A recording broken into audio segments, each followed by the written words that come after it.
Oi, gente, bom dia, boa tarde, boa noite, né? Seja qual for o horário em que vocês tiverem disponibilidade para assistir essa aula. Nós estamos entrando na nossa aula de número 13 de redação, certo?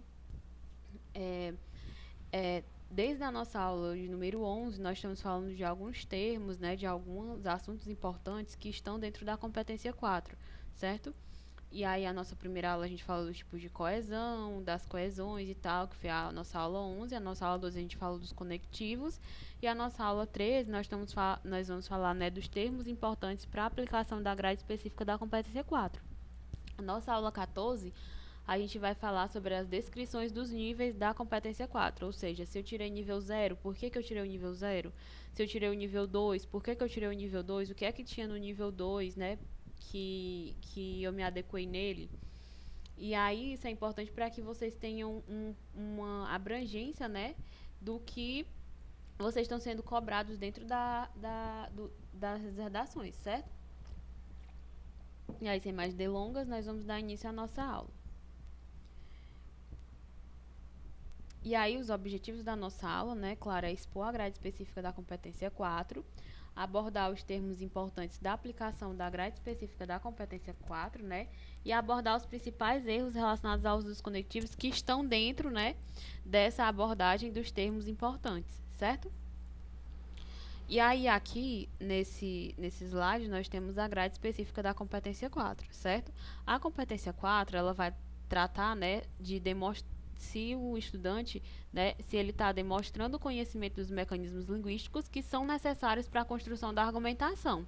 Então, desde a nossa aula 11, nós estamos vendo esses mecanismos linguísticos que são importantes para vocês construírem um texto dissertativo argumentativo, certo? Dentro dessa grade específica, nós temos os níveis, né? Nós temos o nível 0 ao nível 5. O nível 5 é atribuído 200 pontos, né?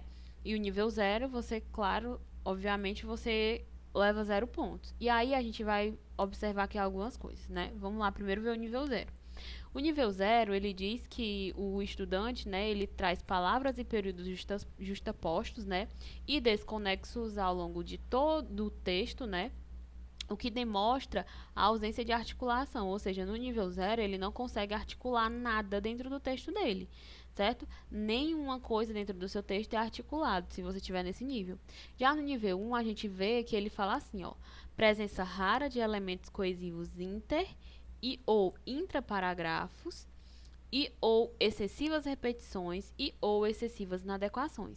Então, o que é que eu observo? Eu observo que na competência 4, né, eu vou analisar três coisas. Eu vou analisar se existe elementos coesivos inter e intraparagráficos, que eu já falei para vocês na aula passada. O que são esses elementos? E eu vou retomar um pouco aqui nessa aula, certo? Ele vai analisar se você tem muitas repetições, ou seja, se você tem excessivas repetições ou se você quase não repete os termos, certo? Por quê? Porque a gente vai ver lá na frente que a repetição ela é uma coisa que merece atenção nessa competência. Porque ela é avaliada aqui, dentro dessa competência, certo? E se você está utilizando esses elementos coesivos de maneira adequada, ou seja, se tiver inadequação, você é penalizado dentro dessa competência, certo?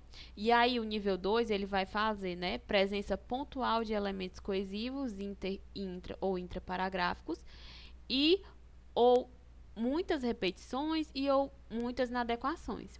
Dentro do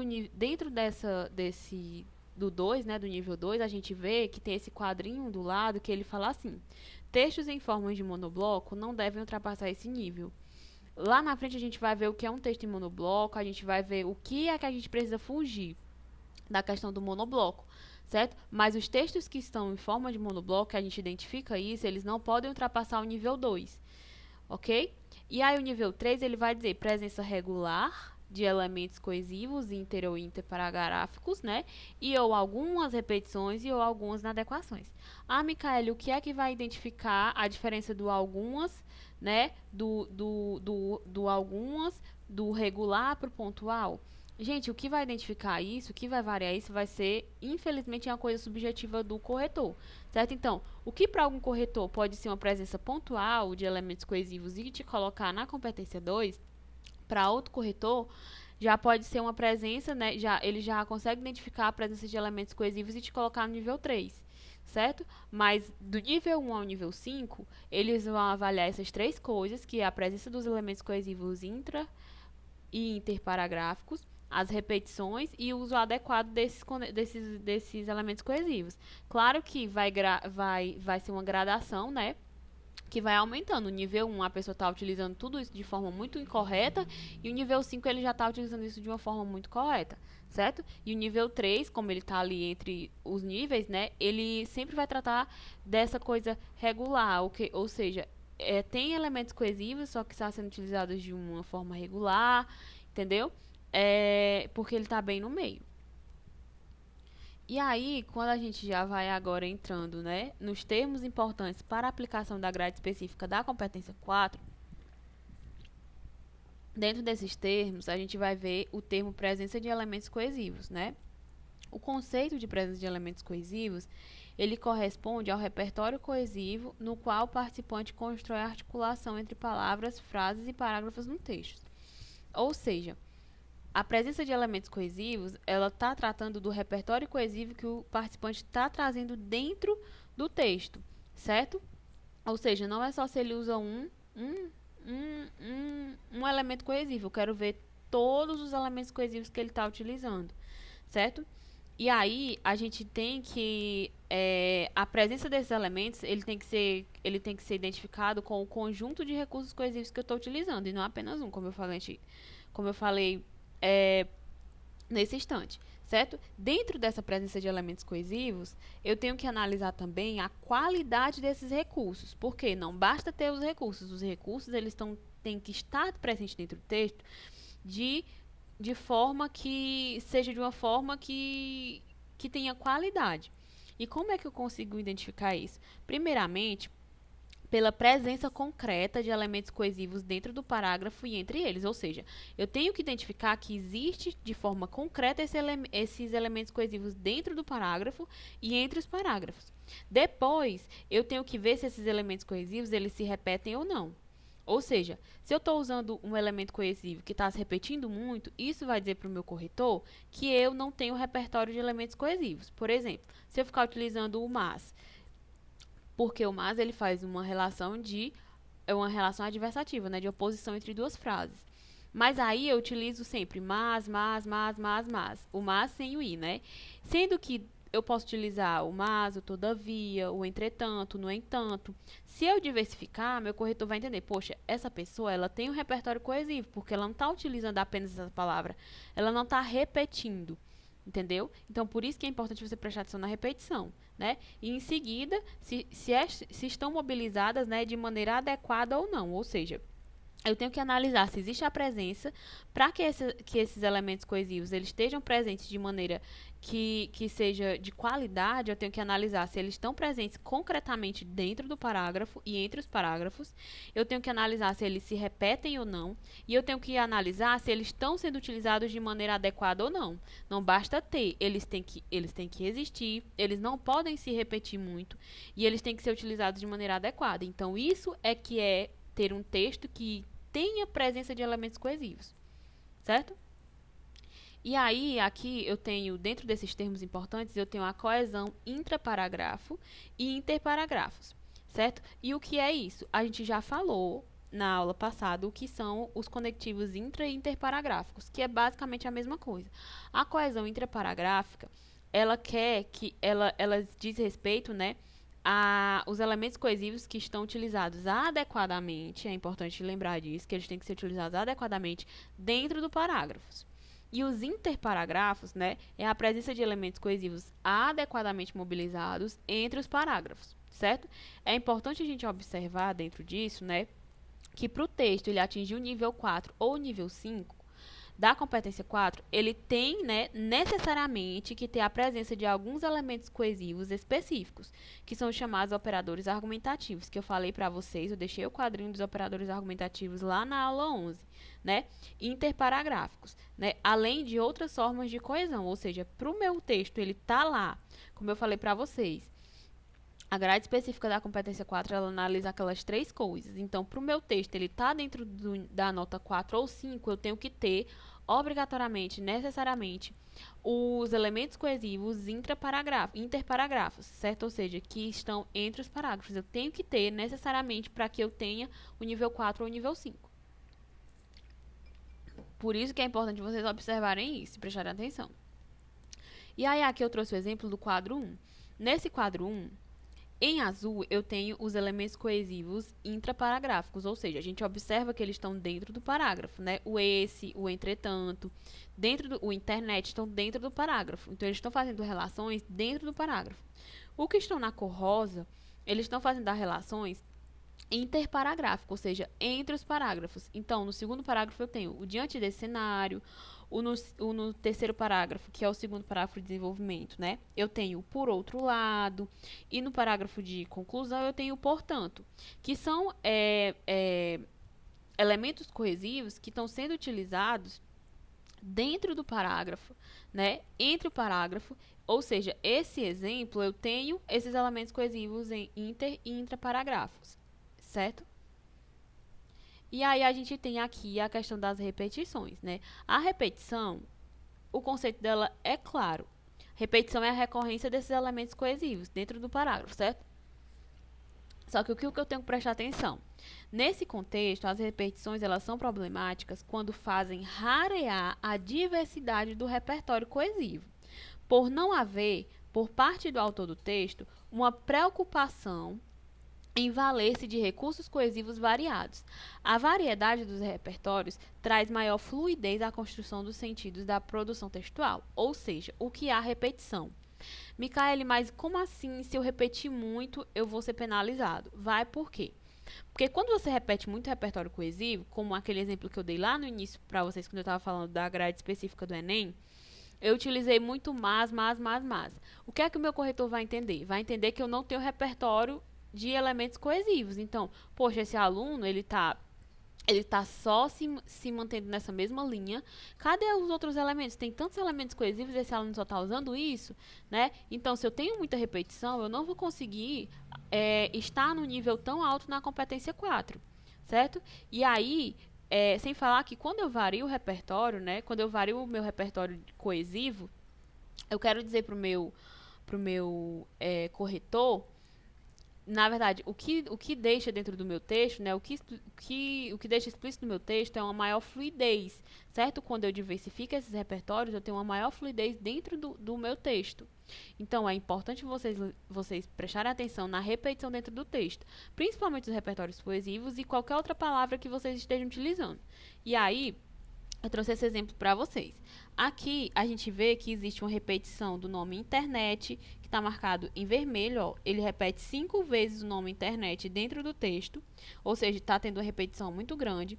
E tem que prestar atenção que o texto do Enem ele não é um texto grande.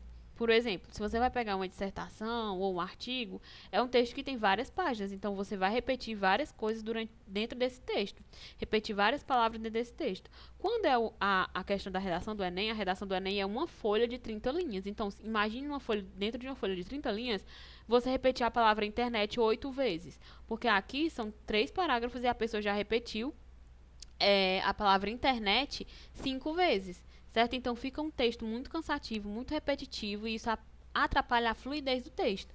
E aí, fora isso, aqui a gente tem várias outras repetições, como informações falsas. Aqui em rosa, a gente tem também 1, 2, 3, 4, 5 vezes também repetida a questão da informação falsa. Então, tem que prestar atenção nisso, nessas repetições. Porque se você repete muito, você é penalizado na competência 4, certo? E aí, inadequação coesiva. Dentro da inadequação coesiva, vai entrar também os principais erros da competência, os principais erros dos conectivos, né? Que é o que ficou faltando na aula passada. Então, dentro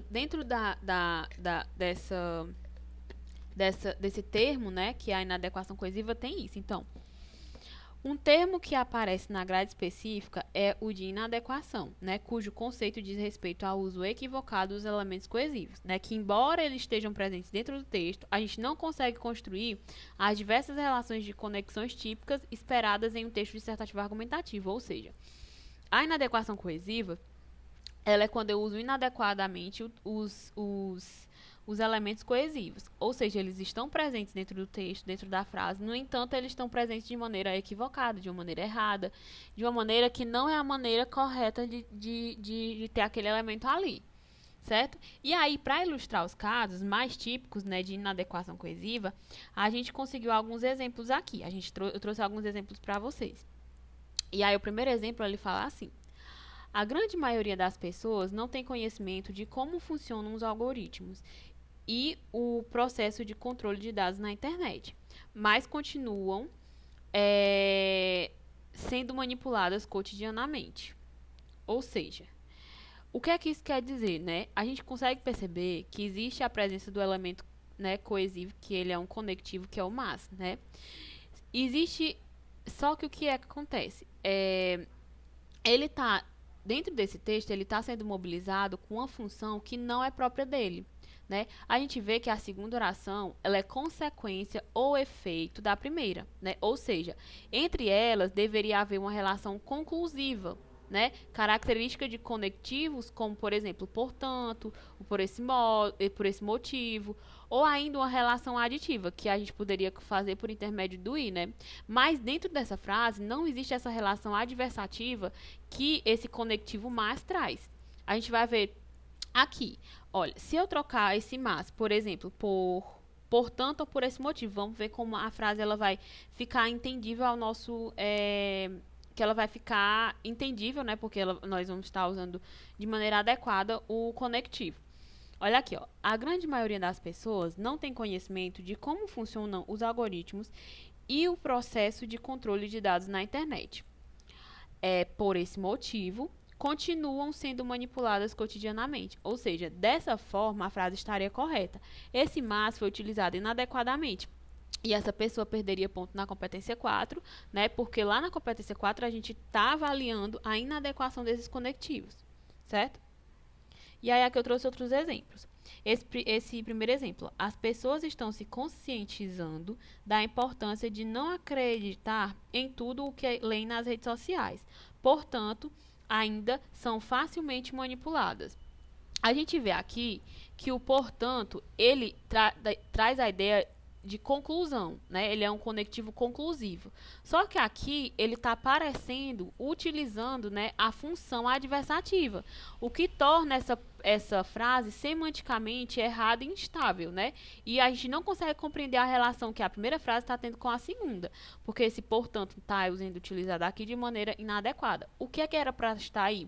O conectivo mas, né? O mas, o entretanto, no entanto, todavia, né? Para fazer essa relação correta da primeira com a segunda frase, certo? E aí, o nosso segundo aqui, que é essa segunda aqui, a gente tem assim, ó. A relação entre pais e filhos melhoraria se os pais dessem mais importância aos filhos, onde estes pudessem opinar mais. O que é que está sendo inadequado aí, né? Nessa construção, a gente vê que a inadequação ela se dá pelo uso equivocado do pronome relativo onde, né? Porque ele tem a função de se referir a um lugar concreto e não a essa ideia de relação afetiva entre os familiares, como está sendo trago nessa frase, né? Ou seja, a gente está acontecendo, o que está acontecendo aqui é uma inadequação do uso desse conectivo, né? E aí, a gente tem que prestar atenção, porque isso é um erro muito frequente nas redações de vocês. Utilizar o onde se referindo a qualquer coisa que não seja um lugar concreto, né? Um lugar concreto, ou seja, o onde ele só é para ser utilizado quando eu estou me referindo a um lugar concreto. Por exemplo, uma casa ou, não sei, uma cidade, onde você mora. Esse onde, né, é um lugar concreto, porque onde você mora é um lugar concreto que você consegue palpar, e não uma relação ou qualquer outra coisa que não se refira a um lugar concreto. Então, esse onde aí está sendo utilizado de maneira inadequada, né? E aí, esse último exemplo aqui é importante vocês prestarem atenção. Ó, hoje em dia, a internet é algo muito importante na vida das pessoas. Às vezes, usamos a internet para trabalhar, também usamos para fazer lazer. Mas tudo tem seu lado ruim na internet. Há muitas pessoas com más intenções do tipo pedofilia, né? O que é que a gente identifica aí? a gente identifica que existe uma relação adversativa entre a primeira frase e a segunda. Só que essa pessoa utilizou o mais, que é um advérbio de intensidade, né, de aumentar. O mais, com o i, ele é utilizado para adicionar, né? Mais, quanto mais, melhor, né? Ele dá a ideia de quantidade, né?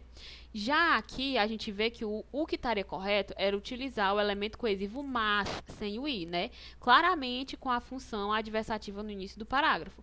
Isso ilustra o quê? Isso ilustra uma ocorrência em que a gente verifica, né, o uso correto do conectivo, nesse caso, né, com a função do operador argumentativo de adversativo, né? Só que, no entanto, ele apresenta um desvio de grafia, né? Ou seja, nesse exemplo, eu digo que sim, o conectivo está sendo utilizado de maneira adequada, porque eu entendo que essa relação entre a primeira frase e a segunda frase, que é uma relação adversativa, ela foi feita. Essa pessoa, ela conseguiu estabelecer essa relação, porque ela queria colocar o mas ali, e o mas estaria certo estando ali. No entanto, ela escreveu de forma errada.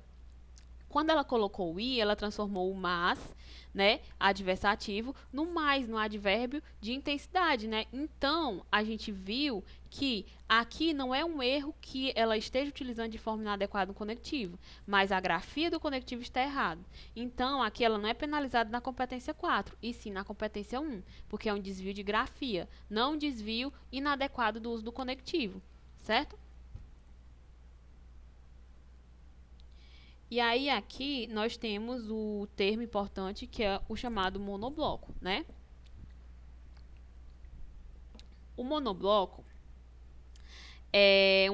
quando uma redação ela é construída por um único parágrafo, configurando-se, né, em um bloco maciço de períodos sem qualquer organização do parágrafo, né, adequadamente. Ou seja, o texto em monobloco é um texto em que ele está sendo construído em apenas um parágrafo, certo? A gente não consegue identificar a segmentação do parágrafo nesse texto, certo? E aí as redações escritas em forma de monobloco tornam explícito o desconhecimento sobre a paragrafação do texto, o que pode afetar diretamente a coesão. Ou seja, quando eu vejo um texto em monobloco, eu consigo identificar que aquele aluno ele não sabe o que é um parágrafo. Ele não entende o que é um parágrafo, certo? Isso é o que diz para o corretor, certo? E aí, em razão disso, aos textos, né, nos quais não se consegue visualizar quaisquer indício de parágrafo, deve ser atribuído no máximo o nível 2, ou seja, no máximo esse estudante vai estar no nível 2, ou seja, nesse caso de monobloco, a nota do texto apenas poderá ser 0, 1 ou 2, ou seja, ele pode receber nota 0, ele pode receber nota 1, mas no máximo ele vai conseguir ficar no nível 2, se eu conseguir identificar esse texto monobloco. E aí, aqui eu trago um exemplo para vocês. Nesse texto, a gente consegue ver que ele está em monobloco. Por quê? Ah, Micaela, estou vendo aqui um parágrafo bem no início. Aqui é a marca de um parágrafo. A marca de um parágrafo a gente consegue ver com espaçamento à esquerda, ou seja, existe esse espaçamento aqui à esquerda e isso é o início de um parágrafo.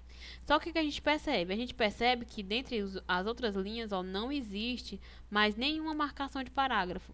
Então, esse texto ele é construído em monobloco, certo? E a gente vê aqui que existem alguns espaçamentos, né, à direita, o que poderia ser um final de parágrafo, se tivesse um ponto final e eu conseguisse identificar que isso aqui seria um parágrafo, mas aqui a gente observa mesmo que é uma falta de atenção do aluno, né, para chegar até o final da linha, certo? E aí, existem algumas observações importantes para a gente fazer em relação, né, a questão do monobloco. Por quê? Porque não é só, monobloco é um texto que tem um parágrafo só. Existem algumas observações importantes para fazer relacionada a isso. A primeira observação é a observação A, que ela vai falar assim, ó.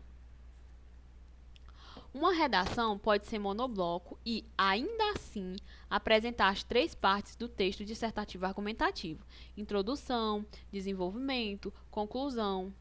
O monobloco diz respeito à falta de paragrafação, tratando-se, pois, de um conceito espacial a ser penalizado apenas na competência 4 e não na competência 2. O que é que isso quer dizer? Isso quer dizer que mesmo que o meu texto tenha só um parágrafo, eu ainda posso conseguir identificar dentro dele uma introdução, um desenvolvimento e uma conclusão, certo? Por quê? Porque caso eu consiga identificar isso, ele não vai perder pontuação na competência 2. Na competência 2, a gente é onde vai avaliar a estrutura do texto dissertativo argumentativo. Então, dentro dessa estrutura, ela requer que o texto tenha uma introdução, um desenvolvimento e uma conclusão. Então, não é porque o texto é em monobloco que necessariamente ele não vai ter essas 3 partes. Ele pode ser monobloco e pode ter essas 3 partes. Isso é importante por quê? Para você não penalizar um erro do aluno em 2 competências diferentes, certo? Se não tiver, se for monobloco, eu vou penalizar na competência 4. Se tiver essas 3 partes, introdução, desenvolvimento e conclusão, eu não vou poder penalizar na competência 2. Mas se eu não conseguir identificar isso, aí sim eu vou começar a penalizar na competência 2, certo? E aí a observação B que fala assim: se o texto começar com um espaçamento no início do primeiro parágrafo, mas segue até a conclusão sem quaisquer outros parágrafos identificáveis, ele continua sendo avaliado como monobloco. Esse exemplo é aquele que traz caso do exemplo 12, né? É esse exemplo passado que eu trouxe para vocês. A gente observa que existe, né, esse espaçamento à esquerda, só que nas outras linhas a gente não vê esse espaçamento. Então, esse texto é caracterizado como monobloco, certo? E aí tem a C. A C fala assim, ó: a identificação de uma redação monobloco requer a leitura e a observação dos espaços no final das linhas. Pode acontecer de o participante fazer um parágrafo sem recuo na margem esquerda do texto, mas a existência dele ser visível pelo espaço disponível no final do período, no lado direito do texto, como o exemplo 13, que eu vou mostrar para vocês já já, nesse caso específico, ele não será categorizado como monobloco. Ou seja, esse exemplo aqui, a gente vê que o participante ele não fez o recuo do lado esquerdo, certo? Ele não recuou aqui no lado esquerdo, a gente vê que não há nenhum recuo. Mas ele deixou, né, sobrar aqui no lado direito e ele pontuou. Isso aqui, o que é que isso me quer dizer, né? O que é que esse exemplo aqui ele nos diz? Primeiro, né, como eu falei para vocês, existe o recuo do lado direito, mas não existe do lado esquerdo. E aí o que a gente vê, né? Quando a gente vê isso, a gente não é possível que a gente afirme que o participante deixou de fazer a segmentação do parágrafo, né? E aí a gente não pode categorizar como monobloco. E aí ele vai ser, né, avaliado normalmente na competência 4. Por quê? Porque quando eu tenho um ponto final e um espaçamento no final do período, né, do parágrafo, aquilo ali pode ser um parágrafo. Entendeu? Então, o corretor ele não pode penalizar nesse caso. Só que qual é a dica que eu dou para vocês? Deixem o espaçamento dos 2 dedinhos na frente, na margem esquerda, né? E na margem direita, vocês vão colocar o ponto final, porque às vezes a gente quer escrever até o final. Então, o importante é que isso seja visível no início, né? No início do seu parágrafo, ou seja, na margem esquerda, certo? Nesse caso aqui, o texto não é caracterizado como monobloco, porque a gente embora ele não tenha esse espaçamento à esquerda, mas ele tem o espaçamento, ele tem essa sobra, né, na direita e está marcado com ponto final, ou seja, deixa a subentender que seja uma segmentação de parágrafo. Mas o corretor não pode dizer que seja um monobloco, porque isso aqui pode ser a segmentação de parágrafo do aluno, certo? E aí, gente, a gente chegou ao fim da nossa aula, certo? Obrigado pela atenção de vocês.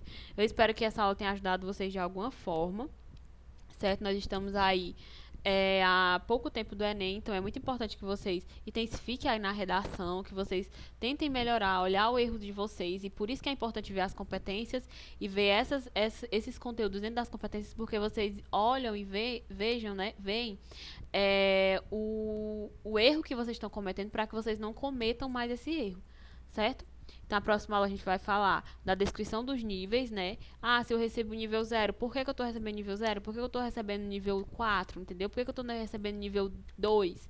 E aí a gente consegue identificar melhor os nossos erros para melhorar, certo? Então, até a próxima aula, se cuidem, certo? E é isso, abraço.